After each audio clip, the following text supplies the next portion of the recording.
The wedding hall had finally gone quiet. After a long night of celebration, laughter, families, and vows whispered under trembling breath, I stepped into the room that was supposed to mark the beginning of my forever. My heartbeat echoed louder than the soft wedding music still drifting through the corridor. The room was warm, lit with soft golden bulbs. Rose petals were scattered over the bed, our family's idea of romance. My husband, Arav, had gone to speak to a few guests who refused to leave without congratulating him one last time. And I had a ridiculous plan. In the months leading up to the wedding, Arav had teased me nonstop. Little pranks, harmless jokes, playful scares. So today, on our wedding night, I decided to prank him back. Just once, just for fun. I lifted the bed cover and slipped underneath, curling into the shadows, my wedding dress rustling softly as I hid. My heart fluttered with a mixture of laughter and anticipation. He's going to lift the covers. He's going to scream. This is going to be hilarious. But then, the door clicked open, and the footsteps that entered were not my husband's. The steps were slow, heavy, almost hesitant, as if the person was unsure whether they should even be here. My smile faded. I stopped breathing. A pair of feet stood inches from where I hid. Polished black shoes, not Arav's brown ones. A different gait, a different presence, a different energy entirely. In the silence, I heard the person sigh, a deep, heartbreaking sigh that didn't belong in a newlywed's room. Then a voice whispered, a voice I hadn't heard in years. I shouldn't have come, but I had to see her. Even if it's just once, my blood froze, because the person standing in my wedding room, on my wedding night, was someone who should have been miles away, someone who was never supposed to return. Someone whose presence could destroy everything. And before I could react, he stepped closer to the bed, as if searching, as if he knew I was there. And then, he slowly sat on the edge of the bed, right above me. My breath trembled as his voice cracked. I know she wouldn't want to see me, not after what I did. But I needed to say goodbye. My heart pounded violently, because I finally recognized the voice. It was Rohan, my ex-fiancé, the man who vanished from my life without a word and broke me in ways no one ever knew. And now, on the night I married someone else, he was here, sitting on my bed, not knowing that I was inches below him, listening to everything. And then he whispered words that made my entire world spin. I still love you. I never stopped. I lay frozen beneath the bed, my wedding dress twisting around my legs, my breath trapped in my chest like a prisoner begging to escape. Above me sat the man I once thought I would marry, the man who disappeared without explanation, leaving me shattered. Rohan's voice trembled as he ran a hand through his hair. I shouldn't have come. But when I saw her today, when I watched her walk down the aisle... He paused, swallowing back emotion. I realized I'm still too much of a coward to let go. My heart hammered against the floor. He was at the wedding, hidden in the crowd, watching me marry someone else. A part of me felt anger, sharp, unforgiving. Another part felt the sting of memories I had spent years burying. He continued, voice cracking. I know I ruined her life. I know she hates me, but I need her to know the truth, even if she never hears it. He leaned forward, elbows on his knees, head buried in his hands. His shoes were so close to my face I could see the scuff marks near the heel. I didn't leave her because I stopped loving her. I left because I was diagnosed, and I didn't want her to watch me fall apart. My eyes widened. Diagnosed? With what? Rohan laughed bitterly. But fate is cruel. I didn't fall apart. I survived. And now I'm too late. A tear dropped to the floor, right beside my hand. The man didn't even know I was inches from him, hearing everything he wished he could tell me. He took a shaky breath. Arav is a good man. I saw it. He looks at her the way I always did. Maybe more. She'll be happy with him, I hope. For a moment, the room fell silent. Then he whispered the sentence that crushed the breath out of me. I just wish I could have been the one standing beside her tonight. I squeezed my eyes shut, torn between the past and the present, between the man whose absence scarred me and the man whose presence healed me. Just then, the door handle rattled. My heart stopped. Rohan shot up from the bed, wiping his eyes quickly. The door opened, and my husband Arav stepped inside. He froze the second his eyes landed on Rohan. A storm of confusion darkened his face. What are you doing in our room? Arav's voice was calm. Too calm. Rohan straightened, clearing his throat. I just needed to see her. One last time, my pulse raced. I could practically feel the air tighten. Arav stepped forward, tension radiating off him. You had no right to be here. This is her wedding night, our wedding night. Rohan lifted his hands slightly, not in fear, but in surrender. I know, I wasn't trying to interfere. I just needed closure. Arav's jaw clenched. And you think bursting into our room is how you get closure? Rohan sighed. I didn't expect her to be here yet. I just came to say goodbye. Silence. Dangerous silence. My fingers dug into the floor to stop myself from crawling out. I knew if I did, the situation would only explode. Rohan looked toward the door. I'll leave, I'm sorry. But Arav didn't move aside. Instead, he asked quietly, Do you still love her? Rohan's breath caught. He didn't answer, but silence itself was the answer. Arav exhaled slowly. A heavy exhale, full of emotions I couldn't see but could feel. Then he stepped aside. Leave, he said, voice low. Tonight isn't yours, it's hers, and mine. Rohan nodded. He took one last look around the room, the bed, the flowers, the glowing lights. Then, just as he reached the door, he whispered, Take care of her. She deserves someone who won't abandon her. Arav didn't respond. The door closed behind Rohan. The room fell into a suffocating stillness. Arav stood there for a long moment, breathing hard. Then, to my horror, he walked toward the bed. My heart leapt into my throat. He sat down exactly where Rohan had been moments ago, right above me. There was silence. Then he spoke to himself in a low, pained voice. So even on our wedding night, she's still someone else's memory. My soul cracked. He didn't know I was here. He didn't know I heard everything. He didn't know that the past I never talked about was now sitting like a ghost between us. He whispered again, I hope I'm enough for her. A tear slid down my cheek. I wanted to reach out, to hold him, to tell him everything. But I was frozen, caught between shame, fear, and guilt. Just then, Arav stood, and he lifted the blanket. My heart stopped. His eyes widened as he saw me curled under the bed. Shock, confusion, hurt, all at once. What are you doing down there? My throat tightened. I scrambled for words, but nothing came out. He knelt down slowly, searching my eyes. Did you hear everything? I nodded weakly. His expression darkened, not with anger, but with pain. So you heard him say he still loves you. Arav, listen. But before I could finish, Arav whispered, Tell me the truth. Do you still love him? The room spun, my chest tightened. Because now the past that had been buried for years was demanding answers. And my marriage, my future, hung in the balance. Arav's question sliced through the room like a blade. Do you still love him? I felt the floor tilt beneath me. My mouth opened, but every word tangled in my throat. How could I explain years of grief, abandonment, healing, and now this sudden storm? I crawled out from under the bed slowly, feeling his gaze burning into me. Arav, please, I whispered. It's not what you think. He stood up, jaw tight, running his hand through his hair the way he always did when he was trying to stay calm. He was here, he said quietly. In our room on our wedding night, crying over you, and you were hiding under the bed hearing everything.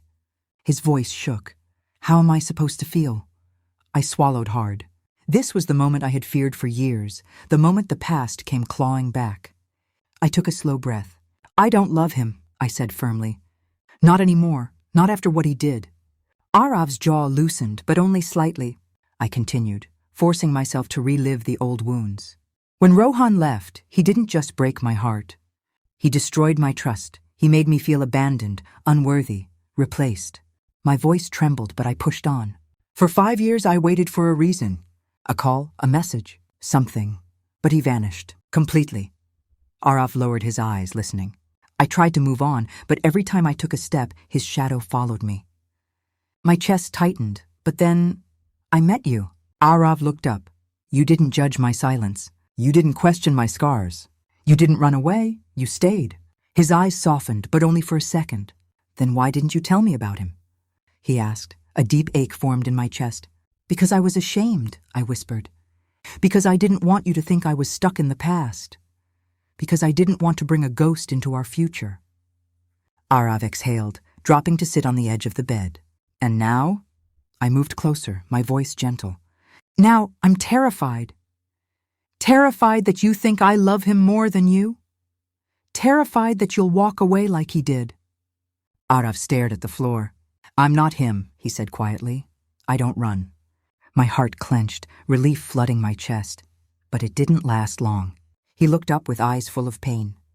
But I'm still human, and hearing another man confess his love for my wife on our wedding night. He shook his head. It hurts more than I expected. I sat beside him slowly, leaving a small space between us, afraid to push too soon. Arav, ask me anything you want. I won't hide anymore. He turned slightly toward me. Okay, he said softly. Then tell me this. I braced myself. When you heard him say he still loves you, what did you feel? I inhaled sharply. This was the question I dreaded, the question that could crack our marriage before it even began. But he deserved the truth. I felt sad, I admitted. Not because I want him back, but because it reminded me of the girl I used to be, lost, broken, desperate for answers. Arav's shoulders relaxed a little. And when he said he hoped I make you happy? I smiled faintly. That part made me realize something. He raised an eyebrow. That you are the one I want. Not him, not my past. You. Arav finally looked into my eyes, really looked. Something in him softened, melted. But before he could speak, there was a soft knock at the door. We both froze, my heart dropped. Arav stood and walked toward the door slowly, uncertain. He opened it, and his expression changed instantly. Standing there was my mother, her makeup smudged, her eyes red, her hands trembling. Arav Beta, she whispered. I'm so sorry. I didn't know how to tell you. I frowned. Mom? What's wrong? She stepped inside, closing the door behind her. Her voice was filled with regret. That boy, Rohan, she swallowed hard. He didn't leave you because he wanted to. He didn't disappear because he didn't care. My blood ran cold. Arav and I exchanged a stunned glance. My mother continued, tears spilling down her cheeks. He left because we asked him to. My entire world stopped. What are you talking about? I stammered. She covered her face, sobbing. Your father and I forced him to go. We told him he wasn't good enough for you, that you deserved a better future, a wealthier family, a more stable life. My knees weakened. I grabbed the dresser for support. You destroyed us, I whispered. You pushed him away? My mother nodded helplessly. He came to us, begging to stay with you, begging for a chance. But we refused. We told him to disappear from your life forever. Arav stared, speechless. My entire chest tightened. My breath came out in sharp gasps. And the diagnosis? I whispered. Was that real? Or an excuse? My mother shook her head. He was sick, very sick. But he didn't want you to know. He said he didn't want you to carry his burden. Tears fell from my eyes uncontrollably. Everything I believed, every reason I built my strength on, every explanation for my heartbreak was suddenly a lie. Arav moved toward me instantly, steadying me with both hands. Hey, breathe, he whispered. But the world around me had already shattered. My mother cried harder. I'm so sorry, Beta. We only wanted the best for you. I looked at her through tears. But you took away my choice. Arav held me close, tightening his embrace. He whispered in my hair, whatever the past was, you're with me now. And I'm not letting you break alone. But inside me, a storm had begun, a storm that would change everything. Arav held me tightly, but my body felt numb. My mother's confession echoed inside my skull, each word hitting harder than the last. We forced him to leave. He begged us. We said no. Everything I believed for 5 years, every tear, every night of questioning my worth, every piece of pain, was built on a lie. I pulled away from Arav slowly, still trembling. Mom, how could you do that to me? My voice cracked. How could you decide my life for me? My mother wrung her hands, avoiding my eyes. We were afraid, Beta. We saw you planning a life with a boy who had nothing. No money, no family support, no future. And then he fell sick. His parents told us everything. She sobbed. We thought separating you was the only way to save you. I scoffed in disbelief. Save me? You destroyed me. Arav stood silently, jaw tense, knowing this was a wound he couldn't interfere in. I looked at my mother again, my voice shaking. And you let me think he abandoned me? You let me feel unwanted, unloved, worthless? Tears streamed down her cheeks. We thought you'd move on faster if you hated him. I pressed my hand to my chest, unable to breathe properly. You didn't protect me, I whispered. You broke me. My mother dropped to her knees, crying, more broken than I'd ever seen her. But I couldn't comfort her. Not now. Not after learning my pain was manufactured by people who claimed to love me. Arav stepped forward and gently touched my arm. Come, he whispered. Sit down. You're shaking. He helped me to the bed, his touch warm and steady, like an anchor in the storm. My mother continued, her voice trembling. He came back tonight because he's getting worse. The doctors say he doesn't have long. He only wanted to see you once more. To apologize. To say goodbye. My breath hitched. Goodbye? I stared at her, stunned. Is that why he came? I whispered. She nodded. He didn't come to take you away. He came to let you go. A deep pain pierced through me, a pain I didn't know how to name. Arav sat beside me, quietly absorbing everything. The silence stretched until he finally spoke. What do you want to do? He asked gently. I looked at him, startled. You're asking me? Yes. He met my eyes with a softness that steadied me. You don't owe me pretend happiness. Not tonight, not ever. If you want to see him, I won't stop you. My throat tightened. Are you sure? I whispered. He exhaled slowly. I married a woman with a heart, and hearts don't switch off like lights. It will hurt, but denying you will hurt more. My chest ached in a different way. Soft, warm, overwhelming. Thank you, I whispered. But he gently held my chin, forcing me to look at him fully. But we need to be honest with each other now, he said. I need to know, are you seeing him because of closure? Or because you still feel something deeper? His voice wasn't angry. It wasn't insecure, it was honest, vulnerable. I took a deep breath.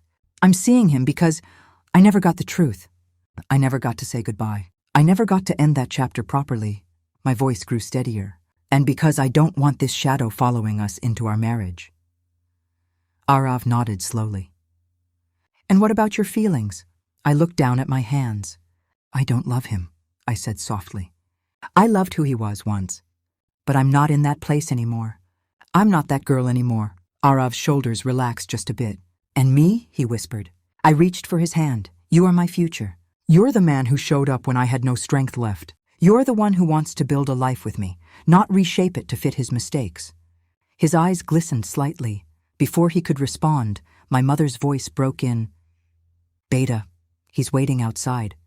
He didn't want to enter again without permission. A cold chill went through me. Rohan, outside the room, on my wedding night. Waiting, Arav swallowed hard. You should talk to him, he said finally. No secrets, no lies. I nodded slowly. My feet felt heavy as I walked toward the door. Every step felt like walking toward a version of myself I had buried long ago. My mother opened the door gently. Rohan stood there, thin, pale. Eyes tired, but full of a pain I recognized instantly. Can we talk? He whispered. I nodded. Arav stayed behind, but I felt his presence like a heartbeat. I stepped into the hallway, closing the door gently. Silence rested between us like thick smoke. Finally, Rohan spoke, voice raw. I'm sorry. For everything. For leaving. For hurting you. And for appearing in your life again on today of all days. I swallowed hard. Why didn't you tell me the truth? My voice trembled. Why didn't you fight for us? His eyes filled with tears. I did, he whispered. I begged your parents. I pleaded with my doctors. But your parents insisted you deserved someone better. Someone who wasn't dying. A sharp pain shot through my chest. Dying! The word tasted bitter. He nodded weakly. I wanted to come to you, but I didn't want you to spend your youth watching me fade. I didn't want to be your burden. I wanted you to live, even if it wasn't with me. Tears burned my eyes. So you broke me to protect me? I opened my mouth to speak, but he took a step closer and said the one thing I wasn't prepared for. You deserve happiness. And I'm glad you found it. He smiled weakly. With him. A sob escaped my chest.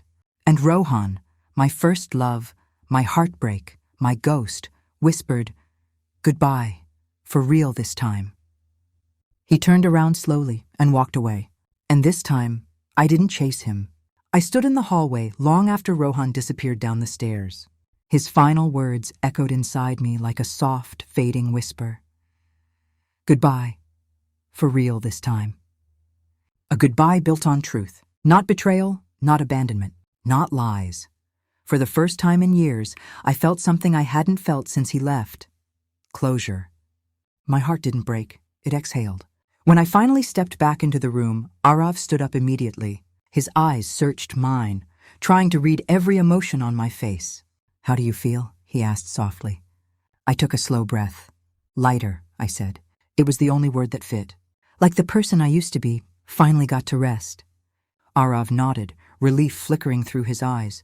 But he still looked uncertain. I walked toward him and held his hands. "You were right," I whispered.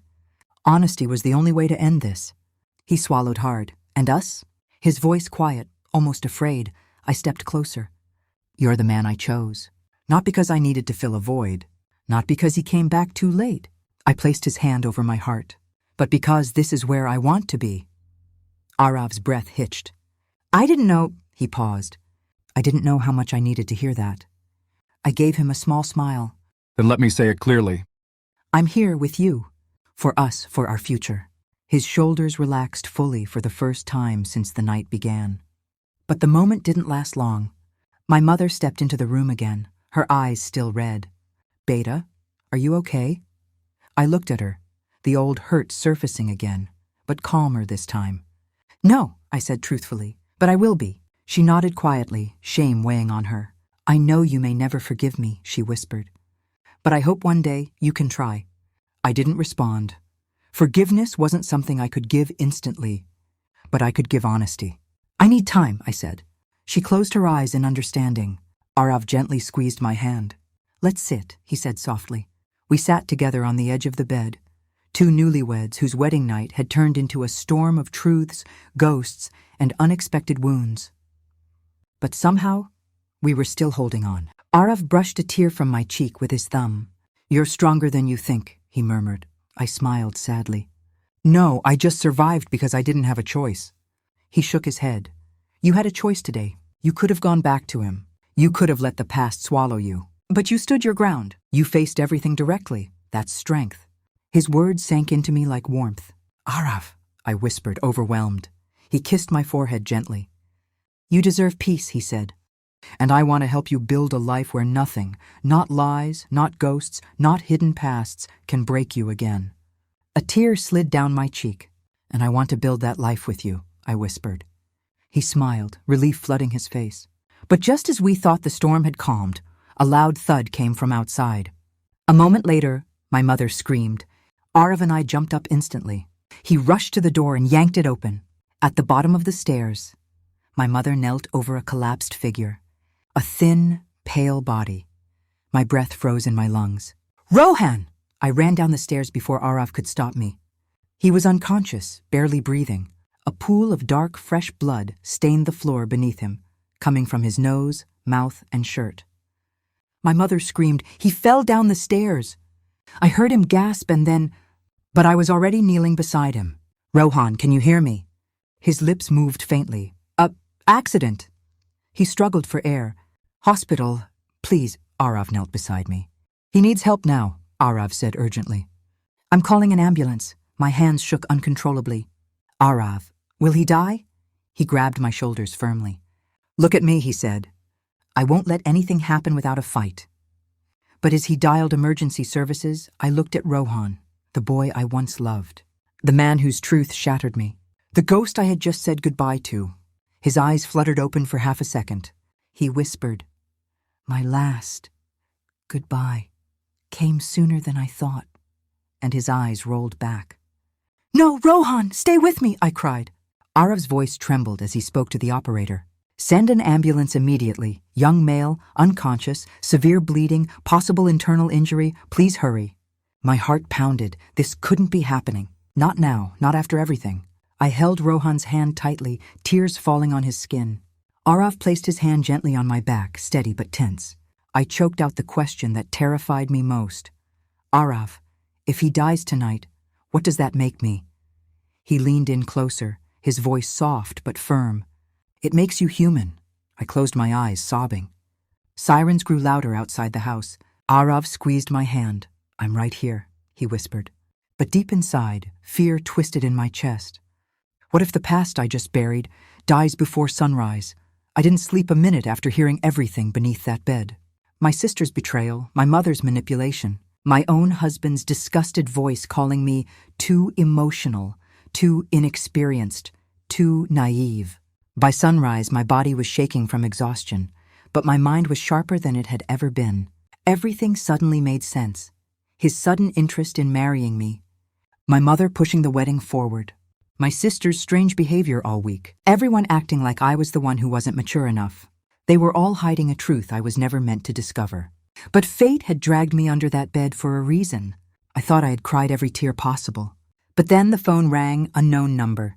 My first instinct was to ignore it. Trouble usually didn't announce itself. But something, intuition, fear, destiny, made me answer. Hello? A soft, shaky voice whispered, Is this Maya? Yes. Who's this? I'm sorry. I know I shouldn't be calling you. Ethan will kill me if he finds out. But I thought you deserved to know the truth before he spins another lie. My lungs froze. Who are you? I asked quietly. I was seeing your husband. I closed my eyes, pressing a hand to my chest. The wound I'd been ignoring tore open. She kept speaking, her voice trembling. He told me you didn't love him, that your family forced him to marry you. He said you were cold and uninterested, and that he was lonely. Her words felt like needles sinking into my skin. And you believed him? I whispered. I did at first. He said he'd divorce you as soon as the situation settled. But last night he told me he couldn't end things yet. Not until he finished clearing his father's debt using your family's help. I gasped. My family is paying his father's debt? Oh God, she whispered. He didn't tell you? Silence. My whole world tilted. He married you because he needed a woman from a stable family, she continued. He said your parents were generous, that you wouldn't question anything, that you were safe, convenient, predictable, not loved, not chosen, not wanted, just used. I ended things when I realized he was lying to both of us, she said. I'm not calling to hurt you. I just thought you deserved to hear the truth from someone who has nothing to gain. When the call ended, I didn't cry. I didn't scream. I didn't even move. I simply understood. Every lie was suddenly clear. That afternoon, Ethan walked in, humming, acting like everything was normal. He froze when he saw me sitting silently at the table. Maya, why are you looking at me like that? I turned my phone toward him. The call log glowed on the screen. I know, I said. His breath caught. What do you mean, you know? I know about your father's debt. His eyes widened. I know why you married me. He swallowed hard. I know about your affair. His hands shook. And I know what you said about me last night, when you thought I wasn't there. His knees buckled before he could stop himself. Maya, listen, he whispered, reaching for me like a drowning man grabbing anything solid. I stepped back. No, this time you listen. He closed his eyes, pain twisting his face. Everything started wrong, I admit it. But I swear, somewhere along the way, I started loving you. You don't destroy someone you love, I said quietly. He broke then, crying, choking, kneeling on the floor, begging me to stay. But the part of me that would have forgiven him died under that bed. For the first time in our marriage, I walked out, and he couldn't follow. I walked into the living room one last time, my suitcase in hand.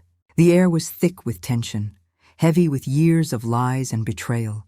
Ethan knelt on the floor, head bowed, as if I might somehow grant him forgiveness just by looking at him. But this time there would be no mercy, no second chances. I'm done, I said, my voice steady, echoing with the power of someone who had finally reclaimed herself. Your debts, your lies, your manipulation, none of it touches me anymore. You wanted a wife to serve your convenience. I'm not that woman. I'm done being used. He looked up, eyes wide, desperate, but the truth was clear in my gaze.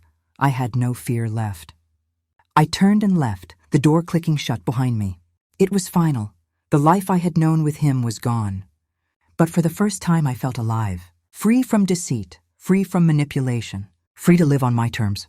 Outside the world was quiet, almost serene. The sun streamed through the streets, warm against my skin. And for the first time in months, maybe years, I smiled. I didn't know what the future held, but I knew one thing for certain. I would never let anyone, no husband, no family, no stranger, decide my worth again. That night, I sat by the window, watching the city lights flicker. The memories of the past, his betrayal, the lies, the pain, no longer controlled me. They were reminders of my strength, my resilience, and my ability to rise above. And in that moment, I made a promise to myself. No one will ever take my peace again.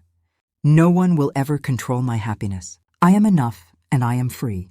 The chapter with Ethan was over. But my story, it had only just begun.